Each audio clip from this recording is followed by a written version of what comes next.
बिस्मिल्लाहिर्रहमानिर्रहीम। अस्सलाम वालेकुम व्यूअर्स। आज एक ऐसे सादा मगर शानदार फल के बारे में आपको बताएंगे जो काफ़ी ज़माने से सदियों से देसी इलाज में इस्तेमाल हो रहा है, और वो है अनाब।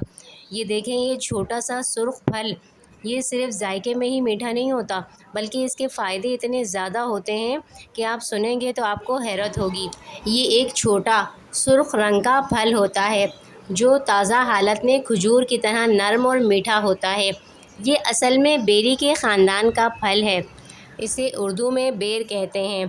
अनाब को खुश्क किस तरह से करते हैं? ताज़ा अनाब को साफ़ करके छाँव में या फिर धूप में साफ़ कपड़े पे फैला देते हैं।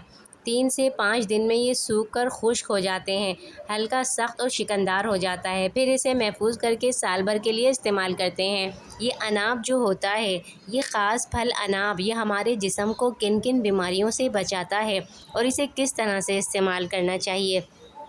तो अनाब जो है, बलगम को नरम करके उसे ख़ारिज करता है।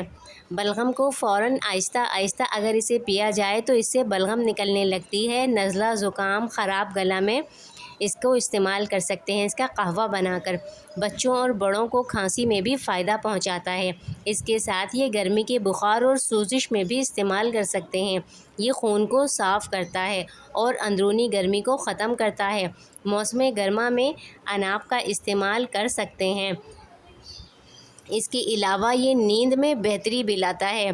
अनाब दिमाग को सुकून देता है और नींद को बेहतर करता है। ख़ास तौर पर वो लोग जो नींद की गोलियां इस्तेमाल करते हों, उन्हें नींद की बेहतरी के लिए अनाब का कहवा बनाकर ज़रूर इस्तेमाल करना चाहिए। नींद की कमी, आसाबी कमज़ोरी और जहनी तौर पे सुकून हासिल करने के लिए मैंने अनाब, बहीदाना और सब्ज़तान का ख़ास तरीके से कहवा बताया था, जिसे बनाकर पिएँ तो नींद अच्छी होती है, आसाब पुरसुकून होते हैं, तबीयत ठंडी होती है। देखना चाहेंगे लिंक मैं डिस्क्रिप्शन में दे दूँगी, देख लीजिएगा। अनाब का इस्तेमाल करने से जिल्द जवान रहती है, शादाब रहती है। इसके अलावा जिल्द की झुर्रियाँ और झाइयाँ भी ख़त्म होने लगती हैं। क़ुव्वत मुदाफ़ियत बेहतर होती है। अनाब विटामिन सी से भरपूर होता है जो नज़ला, बुखार और थकन से बचाता है। जिगर और खून की सफाई भी करता है। ये जिगर के फंक्शन को बेहतर बनाता है और खून साफ़ करता है। यरकान में भी ख़ास तौर पर मुफीद होता है।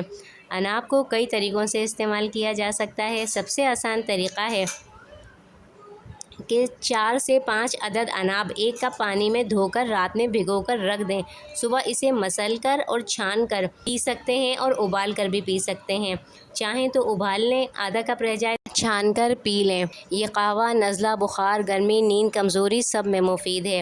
अनाब का शरबत भी गर्मियों में बनाते हैं। संदल, गुलाब और मुलट्ठी के साथ इसका शरबत बनाकर पिया जाए तो ये जिस्म को ठंडक देता है। गर्मी के दाने, सोजिश और तेज़ाबियत को भी कम करता है। बलगम के मरीज़ इसको बहुत ज़्यादा भी ना लें, क्योंकि ये कभी कभार बलगम को बढ़ा भी देता है।